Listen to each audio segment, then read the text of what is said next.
Adams State College. Great stories begin here. I think we're about ready to get started. Now you're talking. So just a couple of quick announcements. The next in the Lunchtime series talks will be in 2 weeks. And it is, I think it's March or April 21st. 2 weeks, but it'll be the students from the Chemistry and Sustainability class giving a presentation. A week after that will be Dr. Camley from UCCS talking about whether the U.S. is still, or considering whether the U.S. is still competitive in science. And then Dr. Weathers will finish out our series in early May. Should be a good bunch of talks. Today, it's my pleasure to introduce our speaker who comes to us from Tennessee. He received his master's degree in physics from Vanderbilt University and his PhD in nuclear engineering from Georgia Institute of Technology. It's not often that you get a woohoo here for that. He's an expert in the areas of nuclear engineering and health physics. During his tenure at the Oak Ridge National Laboratory in Tennessee, where he was director of the Health Physics Division, he directed research and investigation of pathways of exposure and biological effects of pollutants, both nuclear and non-nuclear, and toxic agents, safety, and emphasis on the practicing health physicists. He was department chair of physics at the University of Texas prior to that, and has been working in consulting activities for several of the last years. So, without further ado, I'll introduce Dr. Auxier, and I'll be welcome.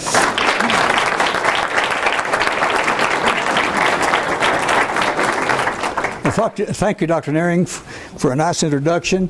I have a disclaimer, and that is, of the things I've accomplished mostly in the world, it's been because I've been at the right time, at the right place, and luck landed. Just like today, I've got an enhanced audience due to pizza.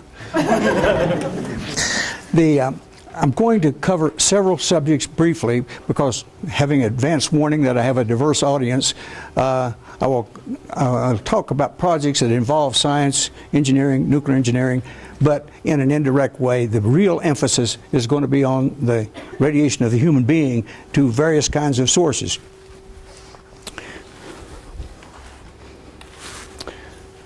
Everybody gets interested when they see the fireball at dawn. We had lots of these fired in the Nevada desert back in the late 40s, early 50s, up until 1958. It gets attention when you see something like this, but you really get attention if you're standing in the chilly dawn in the desert, you got all the anti-sea clothing on and the dark goggles, and you see this, and at the same time, of course, you feel the heat, the flash on your face. You lower the goggles, and you watch the pressure front come across the desert at you at the speed of sound. And so at 8 or 10 miles, it takes quite a few seconds for it to get there, and sometimes while watching it, you might forget to brace yourself, and it gives you a pretty good whomp when it hits you. I mention all this as a lead-in to one of the sections of my discussion, but also, in all sincerity, I watched a lot of these, but I hope none of you or no one else in the world ever sees one, because testing is hopefully over, and if you were to see one, it would be under very bad situations for the human race.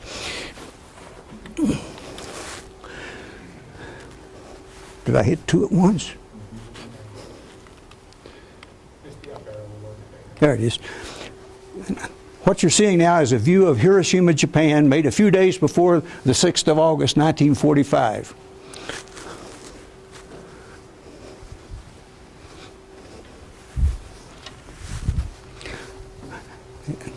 In this picture right here, you see a bridge and another little bridge coming from this island up to join that bridge on a main street. It's called the T-Bridge. That T-Bridge was in a bomb site of the bombardier on Enola Gay at 14 minutes after 8 o'clock on the 6th of August, 1945. It took 47 seconds for the bomb to fall, and then a few days later, this is how Hiroshima looked. The trauma destruction was enhanced by firestorm, but in lots of places in the world you would still have firestorms, so it was appropriate to to talk about that a minute. This is the little boy. This is the bomb that dropped on Hiroshima. It 12.5 kilotons, not a real big one, exploded at 8:15 in the morning at 1,800 feet above the ground and caused the damage that you saw earlier. We could show you the same kind of thing for Nagasaki, but that's would be pointless. We will show you, however, the Fat Man. This is the bomb that went on Nagasaki. It was a standard design early on, and several of these were made and fired, so they were not a problem later on to reconstruct what might have happened dose-wise. In picture then all that you've seen now until about 1950. In the intervening years, the U.S. established in Hiroshima and Nagasaki what was called the Atomic Bomb Casualty Commission, created specifically to study the effects of the bombs, to teach us what might be expected in any future war. And the study they did, blast, thermal, and radiation. Radiation was a minor effect in these cities compared to the blast and thermal, but there were quite a few, well, about 3,600 people who were significantly exposed to radiation that lived. That is, that they didn't get killed by either blast, thermal, or radiation. And by 1948 to 50, several things had become obvious. One is that children born who had been in utero, the first trimester in utero form, first trimester of pregnancy, suffered from microcephaly, meaning smaller head size, some mental retardation, and quite a problem. The second effect was by 1950 we're seeing a few leukemias. Never got to be many, but they've seen. So the idea was what amount of radiation is causing what effects. And when the people in ABCC looked, they saw that people who were in close sometimes had no effect, and some people who were out at 1,000 meters or so did have an effect. So clearly something besides distance had to be put into the radiation formula. So they came, the Atomic Energy Commission at that time came to us at Oak Ridge National Laboratory. One of our group, Sam Hurst, also a Berean, had developed really exotic ways to measure radiation in ways that would survive the heat and blast of a nuclear test. And we went to Nevada and we tested dosimeters, we tested different kinds of bombs to get the radiation spectrum and so forth. And this is one view of an experimental setup wherein, and this was in 1958, in the back you see the rows of dark things. Those are large collimators that were used to measure the radiation coming in as a function of angle. Now, everybody has looked at a car coming at you in heavy fog. So you see the lights far enough away you can't really see the individual lights, you just see the glow. And if you were to ever think about it and turn, you see some radiation coming from all angles. It decreases with angle, but it comes from every direction. Radiation is the same way, ionizing radiation, and that's what those were for. We had, in this particular shot, 7 exact replicas of Japanese houses used to study the effect of house size, orientation, and mutual shielding. We did quite a bit of that. But in the fall of 1958, President Eisenhower called a moratorium on above-ground testing. We had not finished everything we ought to have finished in this country. We're pretty well finished up in Japan. We had a lot of work going on over there. But I sold the Atomic Energy Commission on giving me a 1,500-foot television tower with a raceway on the front of it that we could put a little reactor in, or we put kilocurie sources in, whatever, and run them up and down so we could measure the effect of the air-ground interface as a function of height of the explosion, except in this case this is a real slowed down nuclear weapon. And this is the Health Physics Research Reactor that we had intended when we started this particular series of studies to use the Los Alamos' Godiva reactor. But for several reasons it wasn't suitable for this. So we designed and built this small, fast, nuclear, unshielded, unmoderated, unreflected nuclear reactor. It's about a 10-inch right circular cylinder, 92% enriched uranium, alloyed with 10% molybdenum for metallurgical purposes. And you see hanging out the bottom is what we call a safety block. So when this is out, the thing is way below critical state, but you have two modes to operate. One is you can pull this in, take it up and adjust with some control rods, delayed critical, and then operate it as up to 10 kilowatts as a steady state reactor. We did that a lot. But also, you could bring it to delayed critical, fire in a pulse rod. Those of I don't think many of you are nuclear engineers here, but fire in a pulse rod worth $1.05 in the vernacular, and get a burst of 10 to the 18th fissions with a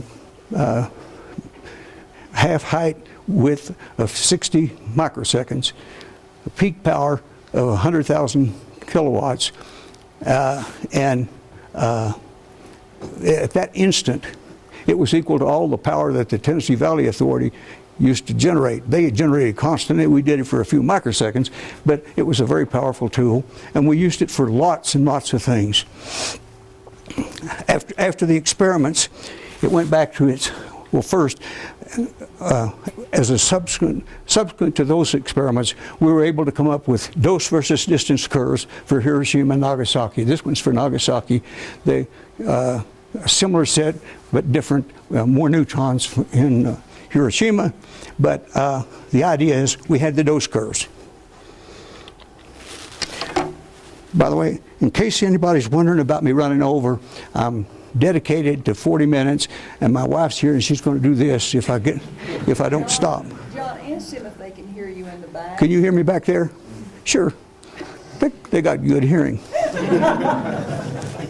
The next slide, after the experiments there in Nevada, we took this back to and built it a permanent home at the Oak Ridge National Laboratory. And just briefly, well, this is the reactor. You can hardly see it with all the clutter, and you can see anthropomorphic phantoms. And in the course of its life there, we radiated everything from E. coli to 2,000-pound steers and everything in between. Drosophila, mice, rats, lots of swine. If you radiate the swine lightly, they're not hurt for food purposes, but they can't be used in further experiments, so they were sacrificed for barbecues. Now, I'll switch to another area. 1958 was a bad year in the world for nuclear accidents. We had three bad ones, and one of them was at Vinca, Yugoslavia, just outside Belgrade.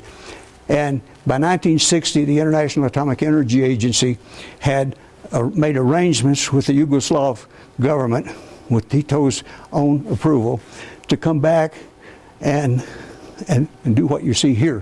What had happened, Dr. Popovich was head of this institute, and he had good relations in Russia, and I'll call it like it is. Over a period of a few years, he stole all the stuff and smuggled it in from Russia to Yugoslavia. After all, they were pretty closely bound. And he built this reactor. It's called a zero power reactor because it was supposed to come to do for criticality experiments. And it was a very nice designed reactor, heavy water moderated reactor. This is the tank. And all the stuff you see around here is all of our equipment we put up in 1960 to study the radiation from that. But at the beginning, when they first got the reactor built, as I say, it's a real nice design, but there's a couple of things happened. One is they decided to do some criticality experiments with the control panel here instead of in its nice shielded room. And they had not finished getting all the safety equipment on. But they decided to set up and run some experiments.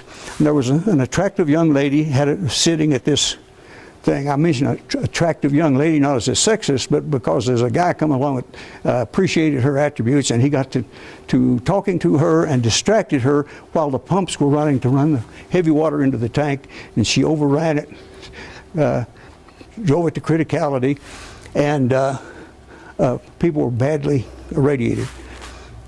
I'll throw in one comment about the health physicist. They didn't know what was going on in the room. Their scalers was going, but the guy that had this in charge of the scalers thought they were malfunctioning. But in an adjoining building, the health physics group had an air monitor going off, and the way it was set up, they knew it was external radiation. So they called Dr. Popovich. He came running in, hit the scram button. A few seconds more, and we'd had all those people dead. As it was, they loaded him up, sent him up to Dr. Jamet's clinic in Paris. He was famous for doing bone marrow transplants, and he was doing bone marrow transplants to save these people. The young woman still died, and his press conference said, well, in spite of the radiation, he had saved all of them but one. Our British friends, good friends of mine in this case, said of Dr. Jamet, well, in spite of him, 4 of them lived, or all of them lived but one. I guess it was 5. The British did not then have a lot of faith in the French, but they did a real good job in running this reactor for us. One other little tidbit. The people that ran the reactor in this facility, after the accident, they were deathly afraid of this reactor. They drained the heavy water and shut it down and just left it sit there for 2 years. When we got the funding to come in and do it, the French were given the mission of instituting the reactor. The British sent some heavy water to replace that. It was gone. The French set up the reactor, and we did all the experimentation to get the doses, looking at sodium activation. For those of you who aren't familiar with it, people get irradiated with neutrons. One of the most sensitive detectors you've got is blood sodium. You get the sodium out, the sodium-24 transformation is a sensitive indicator, but because it's thermal neutrons that do that, then you got to back up and know what the fast neutron spectrum was to calculate to get dose. Anyway, that was a case of an accident that shouldn't happen, but did because several people didn't do things right. Another one was at Oak Ridge, Tennessee, at the Y12 plant, and you see what we call ever-safe bottles. You can fill them up with enriched uranium. They can never go critical. And overhead are ever-safe pipes. And this is a production separation chemical treatment plant. And one of the big problems in the nuclear industry and the dealing with enriched uranium and plutonium is inventorying. Every once in a while, you've got to inventory very carefully to see what you've got, that nothing's happened to some of it. In this case, they were draining some of the ever-safe lines. They did it properly, and then they filled them with water to flush them out, make sure they had everything. And then overnight, a valve on one of the enriched, one still filled with enriched uranium, leaked, and it filled up the standpipe and some of the cross pipes down here. And lo and behold, the guys, to get the water out quickly without taking it out in ever-safe containers, put in a 55-gallon drum. I've referred to that as the impromptu barrel reactor. When they opened the valves to run the water in there, when it got to 11 inches deep, the typical blue flash, and we're in big trouble. Nobody died in this one. You see where people were, some of them quite a ways. This man almost did. He was touch and go for months. And but in this case, he all lived. But our part was, it was obvious right away that they'd have big dose, is what was that dose, or those doses.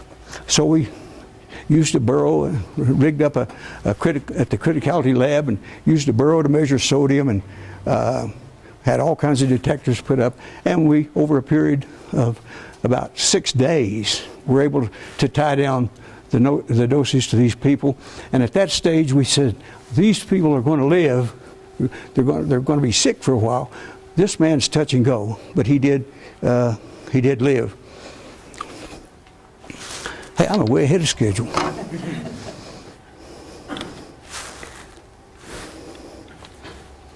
Okay. Another exciting thing, also due to people error. You notice that all the bad accidents, almost always somebody screws up, and sometimes a bunch of people screw up.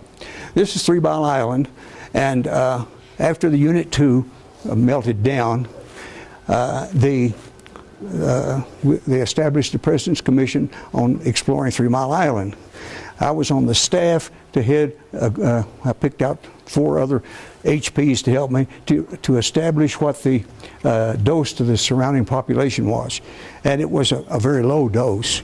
But nevertheless, you go back to the accident.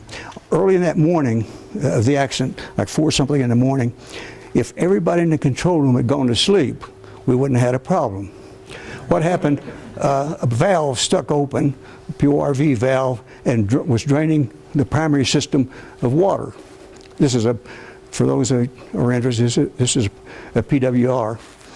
And the reactor immediately shut itself down and tried to keep pumping water into the vessel to keep it cool till it cooled down to where it would be safe. But the folks, they didn't understand what was going on, so they cut that water off. I'll cut out a lot of the intermediate steps, but by failing to listen, to see the instrumentation and do what they should have, they actually melted down that reactor. And as you know, it caused a lot of problems with the whole industry. It's still causing us problems in some areas, but it also established a bunch of different agencies to look after nuclear power industry. This is a picture of one of the islands at Anahuac. Now, for those of you, I think you're probably all aware that the atolls in the Pacific, the coral atolls, you usually have a circular ring of islands, a deep lagoon in the middle, and a coral interface almost everywhere. Shot a lot of weapons out there. I'll mention one because you can see as the water tapers down towards the depths here, that you can tell where the water's shallow and later where it's deep. One of the little islands they set off the shot called Mike. Many of you may have heard of that. First thermonuclear shot in this area. And you fly over it in a chopper now, and instead of seeing a little island, you see a big, deep blue hole, about 1 mile across and 700 feet deep. That's where Mike went off. But they had dozens, well, many dozens of smaller weapons fired on a whole bunch of islands. I won't go into all of them, but this is one of the islands that was most heavily contaminated. And one of the things that happened, you're firing small experimental weapons. After all, you're testing them to see how they're going to behave, and sometimes they don't behave like you expect. And so you get plutonium contamination. And the ring of islands, half of the islands were used for tests, and they were all contaminated. And in about 1980, we decided in this country to clean up the islands and let the Anahuac people come back that had been displaced by three decades earlier. And so this is a typical looking island called Injibi, and this is a Japanese airstrip about 4,000 feet long that they used during the war. And there's still roads and things have been there because the materials that grow up there grow pretty fast, the things that will grow, and they put roads through there and took bulldozers dragging big chains to start cleaning it up. And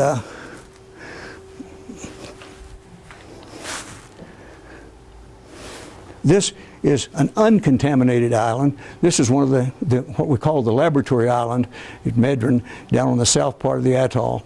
And this place was enormously high density workers because they had all the nuclear materials were handled here, the laboratory work, analytical laboratories and things like that here, and then everything transported by barge up to the test islands. And one of the interesting things about this is that the Anahuac people were clamoring to go home, to come back to Anahuac. The U.S. EPA and NRC and DOE everybody says it's too dangerous. You just can't. Well, by then they had brought the chief of the people there. He was about my age now.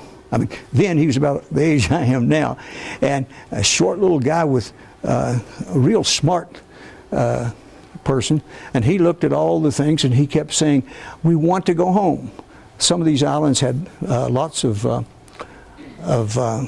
well, the terns lay lots of eggs. They lay them on the ground. They scratch out a little place in the rocks and lay their eggs by the millions on these islands. And so they let the Eniwetok people come back to the southern islands, but barred them from going up here. And because it was too contaminated. And what happened was that the young men, usually between 18 and 22, were more adventuresome, and they would get a boat and they would go up to the northern islands, and on the spot they would weave baskets that would hold like a half a bushel each. They'd get a whole bunch of the tern eggs and bring them back. And the people boiled them and they ate them. And they ate them whether they were fresh laid or if they had little feathers in them. They liked them every way. But there was contamination, not in the eggs, but on the site they were going to. And there were some coconut palms up there. And the young men, well, even the older folks, never took precautions on anything. They forget their radios, they forget their extra gas tank to go up there, and so they lost quite a few people. They get blown out to sea. The AEC, I mean the DOE, they decided that we'd go out and had a own boat and whole body counters. If you don't know what that is, you put people in a chair in a typical one, put big scintillation detectors fore and aft, and measure the whatever you're looking for, in this case cesium. There was a lot of cesium up there, and the coconut palms just suck it up and put it in the milk in the coconuts, or in the coconuts, and the ground was sort of contaminated, so not enough to hurt you directly, but because of the cesium intake, the human body. So we went up there and we measured what was in the human bodies, and it got so when somebody walked in to get in a chair, I could look at them and they'd look guilty. And I said, "You went to Medrin, didn't you?" "Maybe." And so you start the whole body count and you watch the counts build up, and you could tell how fast they were building up, whether they would eat 1 or 2 coconuts in that particular time frame. You had to standardize it to 2 weeks or 3 weeks, ever how long they'd been up there. They got to think that, hey, this guy, he's nuts, he's magic, he knows what I've done. And they did.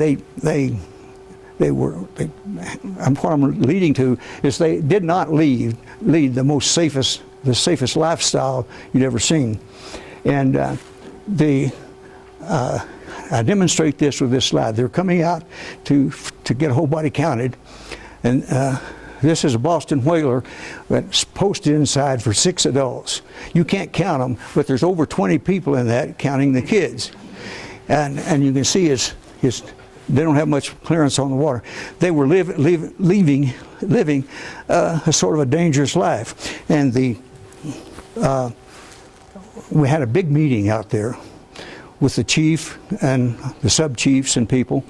And NRC and EPA said, you cannot, he was clamoring to go to the northern islands, to go home.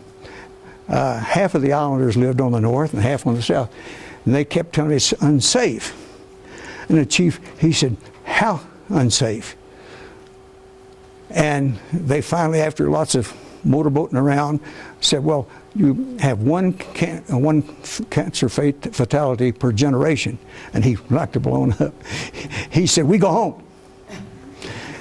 They wouldn't let him, and that's caused some other problems. But the fact is that what he had in mind is that they lose at least 1 or 2 children a year to sharks, or they get scarred up on the reef, and they get infections and lots of things. Now and then, even though they've been doing it a long time, they would forget exactly how you treated blowfish to get rid of the poison, and every now and then somebody would die from blowfish poisoning. So but they, in effect, mandated to keep them here by doing certain things to them. One was they wouldn't furnish the food. That if the people didn't stay on the southern islands, they wouldn't get everybody gets a monetary ration every month. They have no place to spend it, and they get food and drink. And what's happened, unfortunately, is that the people have developed a strong appetite for things Western, colas, honey-baked hams, all kinds of foods rich in sugars. And the people were not used to that. Their original diet had included none of these things, and now the last report I had is between 35 and 40% of all people there have diabetes. It's a real ravishing sort of thing. And it shows that you can be really safe on one point and kill people readily in another.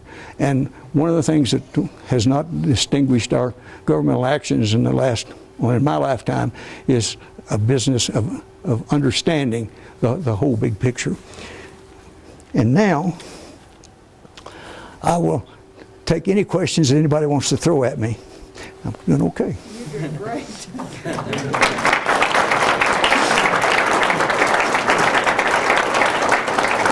If I throw that much stuff at you that fast, you've got to have some questions. Yes, ma'am. Would you be willing to comment on the Hormesis effect? On the Hormesis effect. Oh, Hormesis? Oh, you've rung my bell. Now, there's lots of talk. It's now beginning to be scientifically accepted that Hormesis is a fact. Now, all of you here, I think, in sometime in your life, have had a smallpox shot. And what that does is give you a small case of smallpox. As you know, the autoimmune system kicks in, and the antibodies are produced to keep you from getting smallpox down the road. It turns out that if you look at radiation, the same effect seems to apply to humans and to all animals we've experimented with. But I'll give you one example, a human example. Just off the southwest coast of India, in the Kerala state, there's a barrier island that most of you are familiar with. Barrier islands along the Texas and Florida coast. The thing that makes it different, there's about 100,000 people live on it. It's like up to 100 miles long. And what distinguishes it the most is the black sands. It's rich in thorium. And the radiation doses are higher. Well, some of those people it's a lot higher, but the average dose to all those people are higher than we allow radiation workers in this country to get, and in the rest of the world. And keep in mind that a girl baby, she has her lifetime supply of ova before she's born. So for her entire life, from before she's born until she dies, she's getting this dose every year. And of course the males are too, but I wanted to mention the fact that the ova from which later males come have already been irradiated. What happens when you, and starting in the early 1950s, there was all kinds of studies, epidemiological studies done, and people kept throwing them out saying they weren't good because they found three things consistently, and to this day still do. These people live longer, have fewer cancers, and more babies. The Indians always put fertility in there, than the control population, which is just across this narrow body of water on the mainland. And people looked at socioeconomic factors, they looked at everything. You strip everything away, and the people who are getting this, like, well, let's say a minimum of 2 rem per year forever, live longer and have less cancer. That's why I believe we've got a lot of other, I'll give you a lot of other examples, but that's the way I feel about it. Anybody else? Oh, yes. I was curious if you did anything with the Chernobyl incident. I'm sorry. Did you do anything with Chernobyl? Oh, yes. Well, at the time Chernobyl happened, I had retired from the lab and started a consulting business in an analytical laboratory. And the major food producers in this country, I was surprised, maybe you would be surprised, but a lot of the big canning companies or big food producing companies in this country get a lot of their produce, like the things they put in cans, started out in the Eastern Europe in particular, and where the fallout made the big circle around to the south and back up, and it was contaminated. So they got me involved in doing the analytical stuff, and then Colgate-Palmolive asked me to go to Kiev to look at whether or not it was safe for them to have food processing in Kiev, and so I got to go over and play around with that for a while. But yeah, I have some experience with the accident. Yes, sir. What year was the most recent accident? Was it Chernobyl, or I'm sorry. were there more recent accidents than Chernobyl nuclear facilities? Not that I know of, and I may just be. There's been several little ones, like in Japan, Korea. There are several little ones, but nothing where. Mostly it was a publicity problem, and if there was another one, I can't remember. Prior to that, though, we had Wood River Junction accident. Los Alamos has had 3. Starting back in the 50s, the Slotin accident where the famous screwdriver slipped, and then the last one in 1958, December 31st. I mentioned earlier doing inventorying. A technician that was very experienced and taught others how you don't get too much stuff of the wrong kind in the same place at once. On New Year's Eve, he pumped stuff from 2 or 3 different sources and put them into one big tank, so big, so high. He got up and he looked through the looking glass and started a pump to stir it up. Blue flash. He died. No one can ever understand why a person who knew not to do it and who trained others not to do that did it. But anyway, well, he lived, I think, 21 days, and in there he said that he was trying to get things so the next shift wouldn't have a problem. Well, they didn't on that. You've got 3 minutes. How much? 3 minutes. 3 minutes. One more question? Yes, sir. Nagasaki and Hiroshima are very active cities today. Do you have any idea how they cleaned those up well enough to allow people to live in them? Did they just plow everything into a hole or something? Oh, yeah. The towns themselves weren't contaminated enough to matter. You've heard of black rain. See, the shot in Hiroshima was 1,800 feet, and it was about 1,600 feet in Nagasaki, and everything went up there. It turns out in Hiroshima, due to the meteorological conditions, the rising cloud it generated moisture, and there was an area of black rain that had a little contamination in it. And but the fallout problem or activation of the soil, neither one was a big problem. And see, after the bomb went off, in the morning, nobody came. People claimed they came back that night.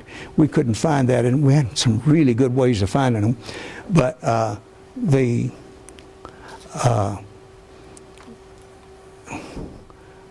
tests that we could run showed that there was just nothing. The real doses were the direct radiation from the explosion. Now, was that for the end of it? No, that's where I'm supposed to stop and turn it over to questions.